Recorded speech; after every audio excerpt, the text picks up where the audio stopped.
Welcome back to another video. We're going to keep cracking on with footwork. This is day 3. Thanks to all the new subscribers, welcome back. And if you are new to the channel, make sure you subscribe below and press the notification bell to make sure you get all the content notifications. So we're going to crack on with the third thing you can do in footwork when you're behind the ball in the hitting phase. So let's just have a quick look at the videos first.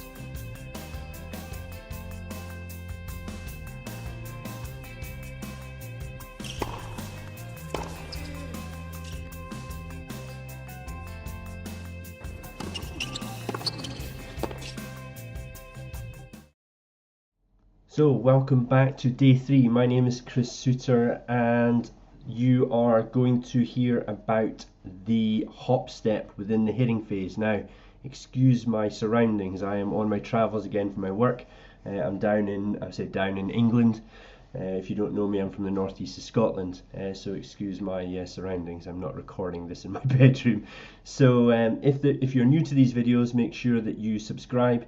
Like, share, comment, get involved. I really want to hear what you have to say about footwork. How do you see it and how do you train it on the court? So today we're going to be talking about the hop within the hitting phase, and we've got a clip here of Andy. So we are going to dive straight in. Here we go. So the first thing to point out, and this is where we can start to get a little bit more specific because you're starting to know how I think. When Rafa is hitting the ball, Andy is de-weighted. You will see here he is off the ground. The reason I want you to focus on that is that a lot of people think that when the opponent hits the ball, your feet should be on the ground so you can react quicker.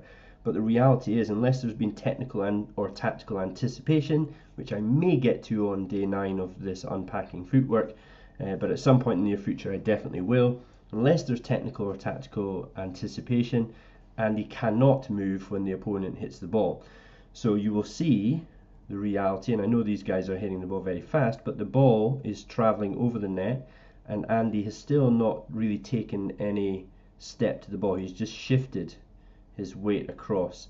So when you hear a lot of coaches say get your racket back before the ball has crossed the net, it's just not an unrealistic thing, and if you actually do it, it knocks you off your rhythm.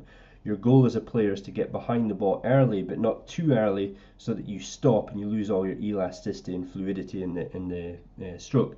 So let's now go back and zoom in on Andy. So you will see the first thing he does after he lands is he pushes from his left leg and shifts his weight across. So that's that opposite force principle we talked about on the transfer video. Let's have a look at his footwork to get behind the ball. So all he will do, check his left leg. He will shift across, one crossover step, semi-open stance, and he's there. So he's travelled about 10 feet with just one crossover and then into semi-open. You'll know obviously it's on clay, so he wants to arc the ball back cross court. So have a look and see the mechanics of how he tweaks his mechanics to tactically play the shot he wants to do. So yesterday on the jump forehand, you will see he did a 180, almost past a 180 on rotation. You'll see that the path of the racket was very shallow yesterday, so have a look at the comparison here. It's going to go up. Yeah, so the path of the racket's going up, and the rotation is just not one, it's about 120-ish. So yeah, so he's not gone too far. Now because of that, we're talking footwork, he does a hop step. So if you imagine, compare with yesterday, when you do that, flatten out the ball, increase speed, hit it at a slightly higher contact point inside or further up the court, the footwork will help you rotate that 180 plus 10 degrees ish, and it will help shallow out the swing path. So it's not a case of he's been forced to do that, he has chosen to do that. And if you have a look at the recovery, he just does a simple crossover step and then gets into the center of the best 2 shots that Rafa can hit, as you can see on the screen. So that's your standard hop step. Now you can do hops in all sorts of directions, going diagonally backwards, going straight backwards, going forwards, going my favorite one is the Federer one where he cuts the angle up the court and hits it almost from like down his shins, and he does a right hop. His arm is so super fast he can get away with it. So let's have a look at a variation, which is return of serve. Now this used to be considered a bit of a showboat shot, but it's not, because it is fundamentally mechanically sound. So you'll see Andy has moved up the court, the ball is jumping up, he's taken it early, top of the bounce, and he will hop. His shoulders go one way and his back leg goes the other way. That's like that counteraction. Now what this does is it allows him to really attack and kind of shallow out the flight, so different from the last one.